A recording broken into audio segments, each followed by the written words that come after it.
Pinauwi ko na, hindi ko na pakitirahin yun sa residensya. Pinauwi ko na sa airport, doon sila mag-umaga. Maraming banda na gusto mong masaya sa atin. Pero kung gano'n naman ang ugali, pasensyahan natin. Okay? Inuulit ko, bayad yun. Kasi bago mag-perform sila, dapat bayad. Pero, pinauwi ko na. Biglang pinauwi ng isang gobernador sa Sorsogon ang isang malaking banda na sana ay magpe-perform sa kasiguran doon sa Sorsogon din.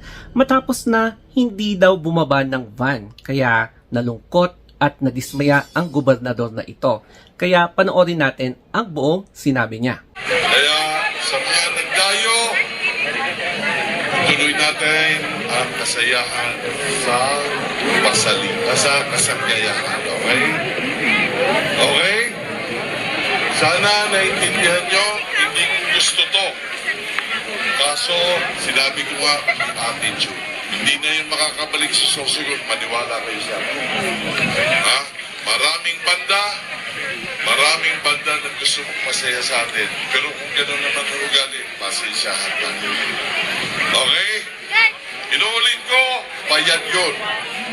Kasi bago mag-perform sila, dapat bayad. Pero, pinauwi ko na, hindi ko na pakitirahin yun sa residensya. Pinauwi ko na sa airport, doon sila mag-umaga. Okay? Inuulit ko, hindi tayo pwede pastusin mga taga-Sorsogon. Pinipilit ko na itaas ang dignidad ng bawat Sorsogon, pero wag ganon. Wag ganon na tayo bastusin. Okay? Okay?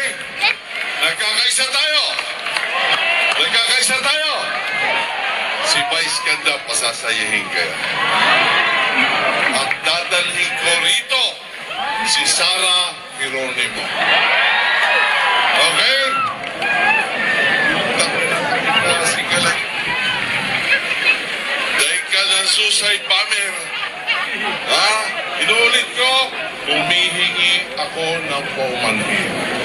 Hindi tayo pwede bastusin ng mga taga-Sorsogon. Pwede? Alam ko, gusto nyo marinig, pero sa YouTube na lang. Balik natin, Imago. Marami talaga ang naghinayang tsaka nalungkot nang biglang mapalayas ni Gov yung grupong ito. Kaya after ng speech ni Gov, may lumantad na isang director o kaya events coordinator. I'm not sure. So ito yung sinabi niya. In my years of bringing bands / artists in Sorsogon, never po nag-request ng picture si Gov.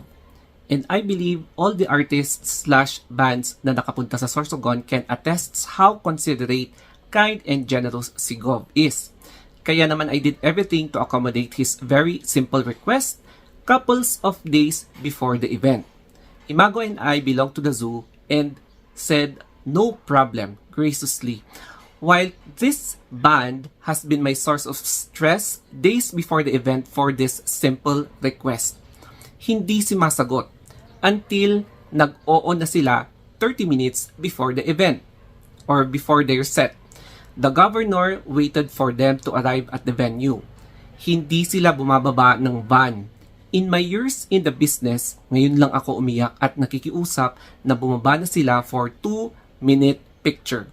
I even told them na singilin nila ako for an additional fee for this. Muntik na akong lumuhod, pero deadma. Until lumapit na ang assistant ni Gov sa akin. Jo, halika, sabihin mo na kay Gov. So ayun na, they got what they deserved. Pinalaya sila sa Sorsogon at hindi pinasampa. Fully paid sila and all their requests were granted. Even the leak, di ba? Etc. Binigay lahat and more. Spoke to some people in the industry, isa ang common na sinasabi nila. Nakahanap ng katapat ang grupong ito. Hindi ko kayo makakalimutan, mga sirs, ibang level po ang kaanuhan nyo. Wala pang official statement ang Kamikaze, pero merong naglabas din ng statement ang isa ding organizer ng isang event. So, pwede itong sabihin na other side of the story, no? Sabi niya, sa tagal ko din nag-organize ng concert or events, di talaga masusunod ang mga biglaang request sa mga artists. Everything should be planned beforehand. Timeline, program flow, itinerary, requirements, etc. And they should be paid before flying here. Ganun talaga ang nasa kontrata. Alam din yan ng kapwa ko, concert organizers. Imagine flying from Agusan, 3-hour show. Sabihin na natin 12 a.m. sila natapos, tapos early fly na naman going to Albay for another 3 hours show ulit. Hindi ba nila deserve magpahinga? Kung ano man ang reason, sana minag-perform na lang sila para na lang sa mga taong nag-aantay and super fan nila. Nakita ko din sa story na pinost ni Jay Contreras wherein it's a picture ng kanyang prescription medication na may nasal drops tapos yung para sa sipon or trangkaso. Kasi syempre as an artist talagang travel ka ng travel tapos less pahinga and then napapagod ka, napupuyat. So syempre talagang posible na at risk talaga yung health mo na tamaan ng mga kung ano-anong mga health risks. Pero sa akin lang naman, I'm not sure kung ano yung talagang nangyari. Hintayin na lang natin yung other side of the story na i-confirm ng Kamikaze if ever man na maglalabas sila ng official statements sa kanilang perhaps interview o kaya sa kanilang social media accounts. Sa totoo lang no, malaki din ang kinikita ng mga performing artists or entertainers, especially kapag ini-invite sila sa mga events across the Philippines, such as yung festival na nangyari doon sa Kasiguran, Sorsogon, if I'm not mistaken. Tapos sa mga pageants, o kaya sa mga special events talaga. Malaki yung binibigay na fee, kaya naman, hindi lang sa TV nagpe-perform yung mga artists o kaya nag-attend sa mga taping, kundi yung mga regional na rackets talaga. Kaya no wonder yung mga iba medyo napapagod talaga sa mga hectic schedules nila. And hindi rin natin mabe-blame kapag may mga artista talaga na nagiging moody kasi nga hindi na kaya minsan ng kanilang katawan, tapos affected din yung kanilang mood, tsaka hindi talaga makapag-isip ng maayos. Pero anyway, that's life. You cannot really please everybody.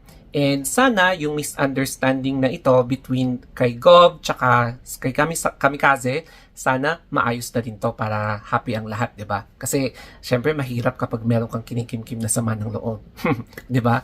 Okay, so as of now, as of this time na nagba-vlog ako, wala pa akong nakita na update regarding sa official statement ng Kamikaze. Pero hopefully baka may magbigay sila or baka hindi at all. Okay, so thank you for watching. Sana may natutunan kayo dito sa video na ito. And I hope na nakarelate din kayo. Okay, so that's it. Have a good day and iwas sa mga nega vibes. Mwah.